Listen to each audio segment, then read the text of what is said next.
आज आप फिर देख सकते हैं कि एक दफ़ा हक सच फिर जीत गया और झूठ और बातिल वो अपनी जंग में हार चुके हैं। मरियम नवाज का भी आपने देख लिया, वो कहते हैं जी कि इस चीफ जस्टिस को चाहिए कि अपना बोरी बिस्तरा लपेट कर घर चला जाए, ये इसने गलत फैसला दिया, हमने बड़ी मुश्किल से इमरान खान को पकड़वाया था और चीफ जस्टिस ताब बंदियाल ने हमारी उम्मीदों पर पानी फेर दिया। उसने सारे कानून जो हैं अपने हाथ में लेते हुए इमरान खान को बरी-उज़-ज़िम्मा कैसे करार दे दिया। हमने तो इसके ऊपर अभी बड़े केस डालने थे, ये भी बताना था कि लिबर्टी में जी ये नशा भी करते हैं।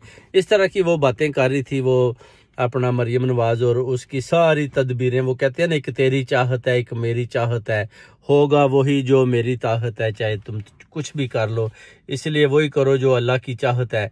तो आपको पता है कि खान साहब के साथ अल्लाह ताला की ताकत भी है, तो आप खान साहब का कुछ नहीं बिगाड़ सकते। इसलिए आप अपनी इन सोचों को अपने तक ही महदूद रखें और इलेक्शन का ऐलान करें और उनको आने दें, अपना उस चेयर पर बैठने दें और पाकिस्तान को लेकर नए पाकिस्तान को आगे चलने दें, ताकि पाकिस्तान में मईशत का हाल ठीक हो। आप देखें डॉलर और पाउंड का आपने देख लें 289 और 290 तक चला गया है।